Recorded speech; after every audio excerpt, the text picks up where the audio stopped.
realmente escuchar la palabra es una parte, la otra parte es hacer la palabra dentro de uno mismo, porque uno podría escuchar la palabra y no hacerla, entonces de nada le serviría. Aquel que escucha la palabra y no la hace se asemeja realmente al hombre que se mira en un espejo y luego da la espalda y se retira. Sí, pues no basta simplemente escucharla, sino hacerla. Y eso es lo fundamental.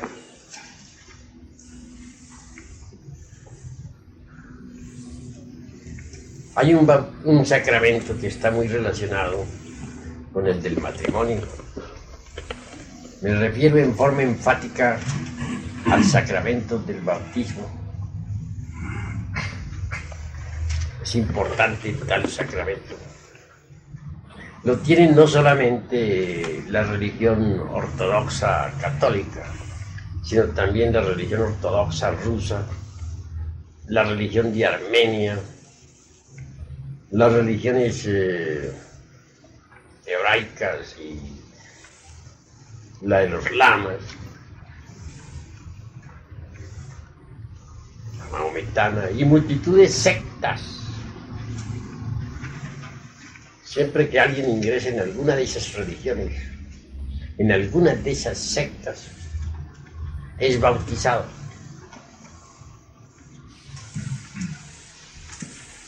Las religiones, dijéramos, ortodoxas, son 7. Y las sectas religiosas, 5.000 y tantas. Obviamente, las más importantes son las ortodoxas, porque tienen 2 círculos, el exotérico o público y el esotérico o secreto. En la religión de Mahoma, por ejemplo, vemos los 2 círculos, el público, las mezquitas musulmanas, y el secreto. Entre los sufis, estos no estudian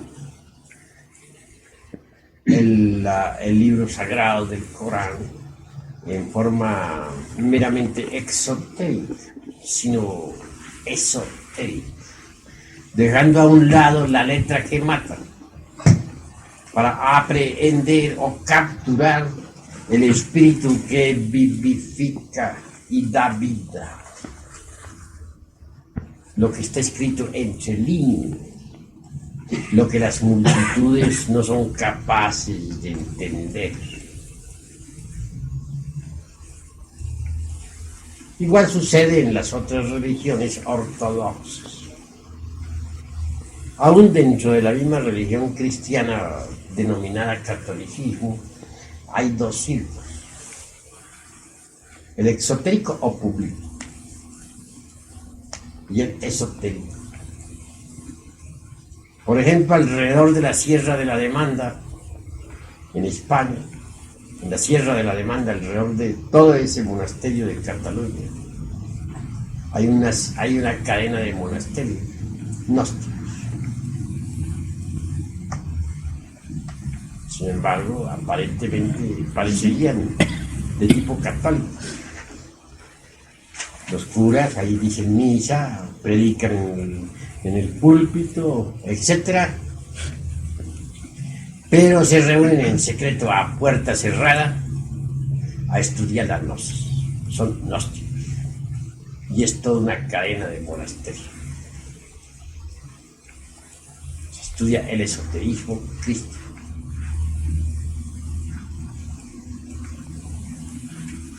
En el budismo ortodoxo vemos 2 círculos, el público y el secreto. El público se ve mucho en Ceilán, en la India, China, etc. Y hasta en Japón. Pero el secreto esotérico es inaccesible a los profanos.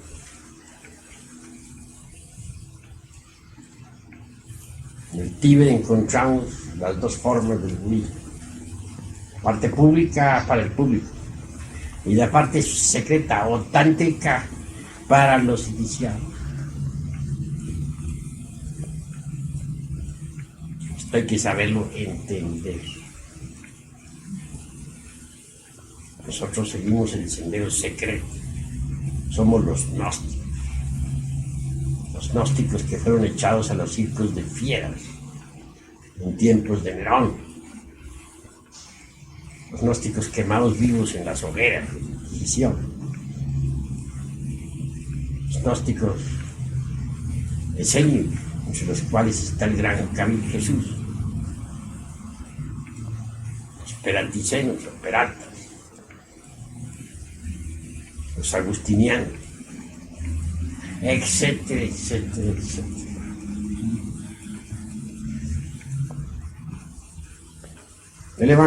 El sacramento del bautismo, decía, está asociado al del matrimonio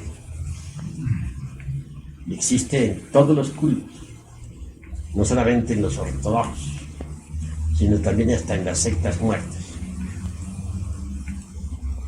Llamamos sectas muertas a esas sectas neocristianas que tanto abundan en el mundo occidental: protestantes, metodistas, adventistas, anglicanos, etcétera, etcétera, etcétera. Tales sectas están desprovistas de la tradición inicial. Ya no tienen esa tradición, ni remotamente la conocen. Sin embargo, a pesar de todo, conservan el bautismo.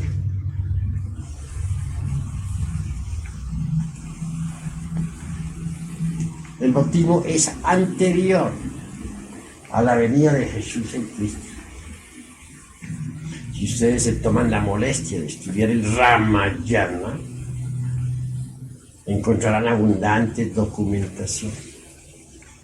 Verán allí cómo Rama fue bautizado.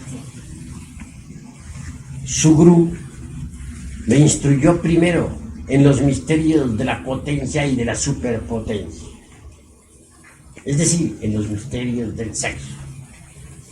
Y una vez que hubo Rama recibido tal instrucción, su gurú le bautizó entre el Ganges. Entró Rama en el Ganges y fue bautizado. Esto sucedió miles de años antes de Jesucristo.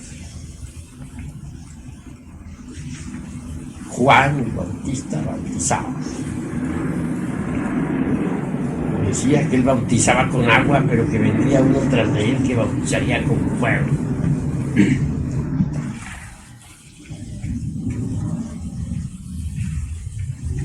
Así que hay que entender lo que es el bautismo. En la Iglesia de Oriente se asocia el bautismo a las bodas de Canaán. En la Iglesia de Occidente se asocia el bautismo al matrimonio de Jesús con su iglesia. Pero como ustedes van viendo, está asociado el bautismo al matrimonio, tanto en la Iglesia cristiana de Oriente como en la de Occidente.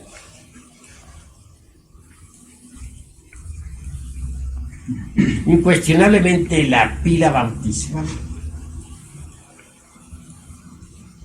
representa precisamente a la piedra viva, al sexo. Viste el agua, los trae, el mercurio de los sabios. En cuanto al fuego, representa el azufre de los alquimistas medievales. Se le pone sal al niño y se completa el trío de sal, azufre y mercurio. Sal, la que se le pone al niño en la lengua, en la boca. Azufre, el fuego. Mercurio, el agua. y es bautizada la criatura. Esa agua, eso no es otra cosa sino el alma metálica del esperma. Eso simboliza realmente, eso alegoriza. El bautismo es un pacto de magia sexual. Si el niño más tarde, convertido ya en hombre, cumple con el pacto, será salvado. Si no cumple con el pacto, fracasará. No será salvado, aunque haya recibido el sacramento. ¿De qué sirve recibirlo si no se cumple con el juramento, con el pacto? Lo que estoy diciéndoles tiene documentación abundante, tanto en las iglesias de Oriente como de Occidente. Esto quiere decir que la salvación del ser humano está en el sexo y en la médula espinal. Y todo lo que no sea por ahí es perder el tiempo inútilmente. Eso es indubitable. Uno viene al mundo desnudo y necesita vestirse. Se hace necesario crear el traje de bodas del alma.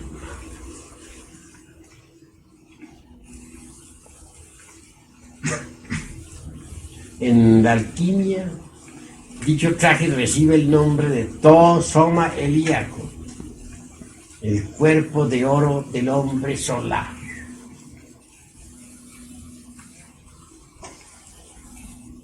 Si nosotros meditamos en eso, veremos la trascendencia del matrimonio. ¿Por qué fue arrojado a las tinieblas exteriores y atado de pies y manos el hombre que no llegó vestido con traje de bodas al banquete del Señor? ¿Cuál es el traje de bodas del alma? Ya lo he dicho, el Soma Helíaco, el cuerpo de oro del hombre solar. O sea, hay que crear tal cuerpo. Y no es posible crearlo fuera del matrimonio, sino estrictamente dentro del matrimonio. Fuera sería absurdo. Lo importante es, ante todo, recordar constantemente las bodas de Caná. El primer milagro que Jesús, el gran Kabil, realizó fue transmutar el agua en vino. Y no lo realizó en otro lugar, sino en las bodas de Caná, en matrimonio. Esto es hondamente significativo.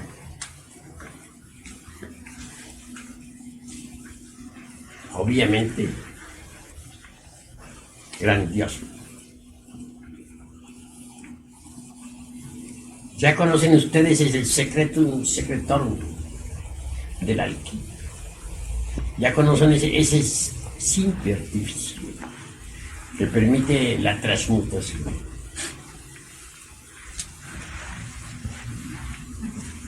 No olviden ustedes el sello de Salomón. De arriba tenemos 3 grandes poderes: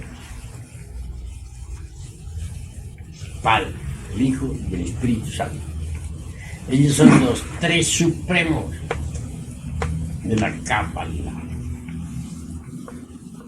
Aquí abajo tenemos el aliento, la sangre y el agua. Así, los 3 supremos arriba. Y los 3 y las 3 sustancias abajo forman el sello de Salomón, rey. La estrella de 6 puntas es hondamente significativa. Las 6 puntas son masculinas, Las 6 ondas centradas que existen entre punta y punta son femeninas.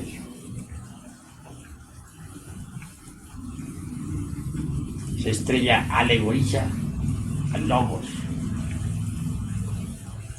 Cristaliza mediante la alquimia con sus 12 radiaciones en las 12 constelaciones del zodíaco.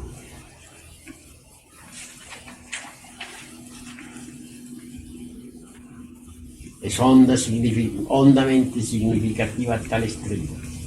Fue la que guió a los Reyes Magos que fueron a adorar al niño. En eso hay mucho simbolismo. Realmente los 3 Reyes Magos no son 3 personas como suponen muchos, o 3 hombres venidos de distintos lugares. Cuando meditamos en esto de los 3 Reyes Magos, descubrimos los 3 colores: el negro, el amarillo, el blanco. Y hay un cuarto: la púrpura de los reyes. He ahí los colores de la gran obra.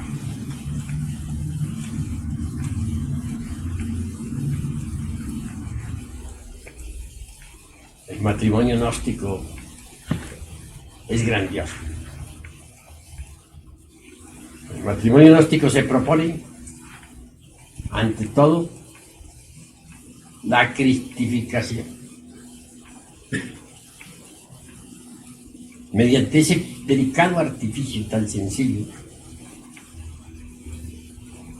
que todos conocen, para no derramar jamás el vaso de Hermes Trismegisto,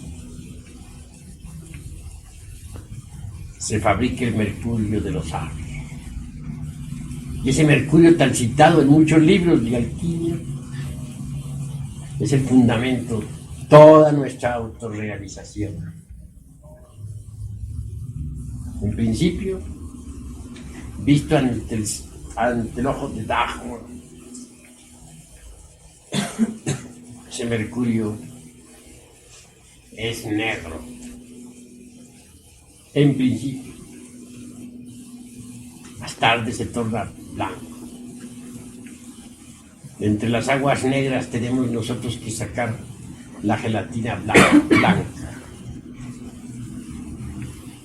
Mucho más tarde, a base de nuevas transformaciones, se vuelve amarillo. Cuando da tal color, queda perfectamente listo para recibir el azufre rojo, es decir, el fuego. Hay que saber preparar el mercurio. Repito, en principio es negro e inmundo.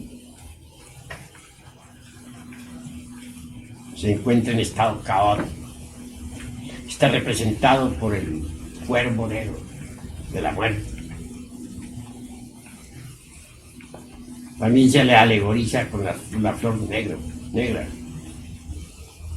metálica y mineral, con la rosa negra. Pero si la pareja refina el sacramento de la Iglesia de Roma, es decir, el sacramento del amor, tal sustancia negra se vuelve blanca. Al llegar a esa etapa se dice que el alquimista ha extraído de entre esas aguas negras la gelatina blanca. Ese proceso blanco o inmaculado resplandece gloriosamente.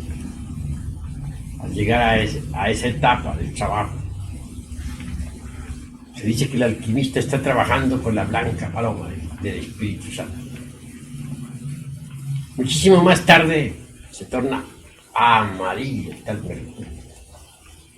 Entonces se dice que el alquimista está trabajando con el águila amarilla.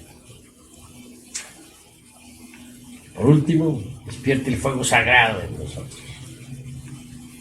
Ese fuego está alegorizado por el azufre. Cuando el azufre o fuego se une o fusiona o integra con el mercurio, este último queda extraordinariamente preparado.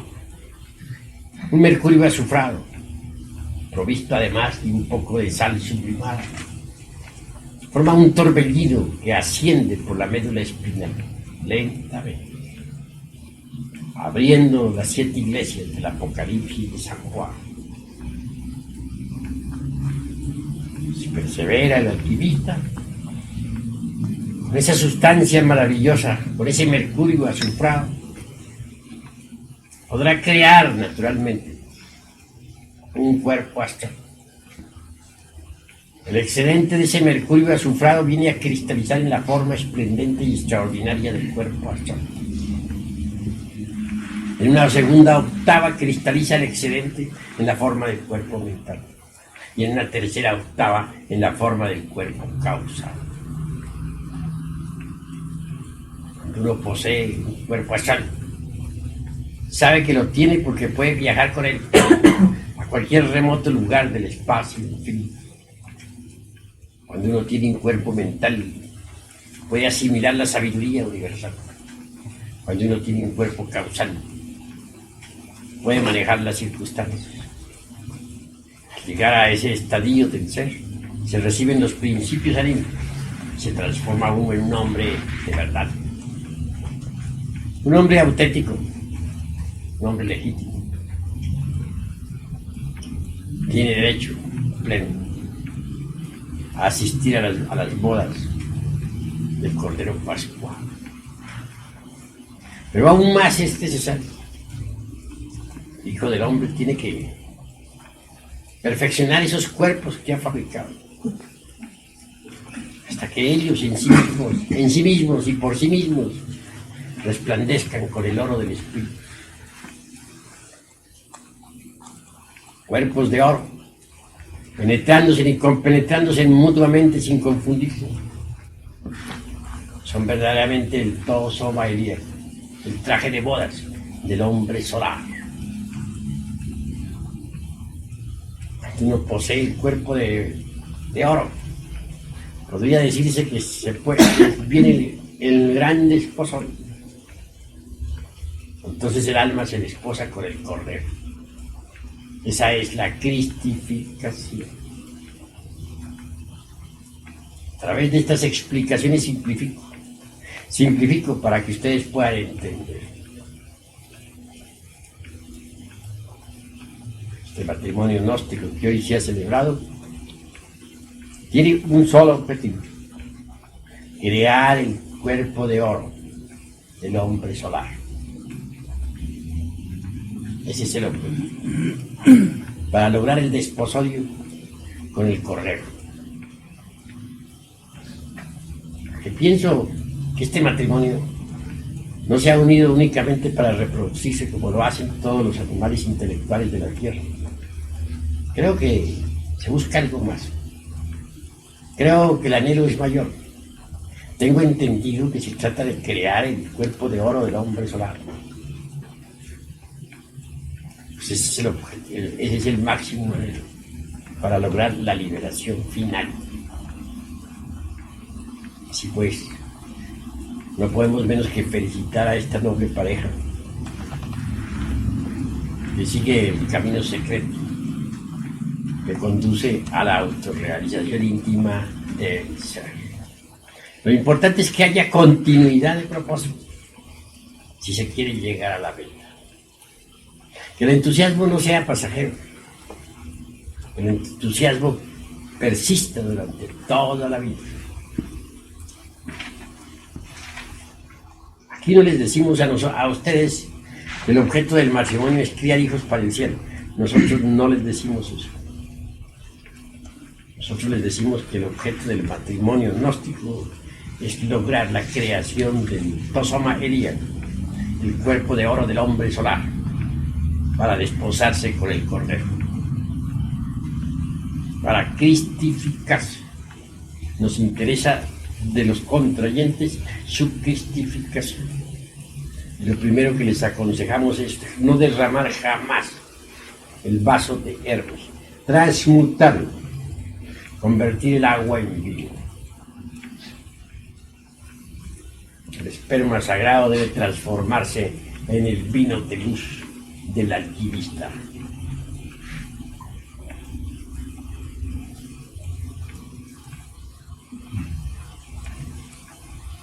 Si mis caros hermanos, reciban pues por parte de todos nosotros nuestros mejores votos, nuestros mejores anhelos. Hasta hoy, con estas últimas palabras, estoy por terminada pues la ceremonia de matrimonio. Muy bien, ¿algún hermano tiene algo que preguntar?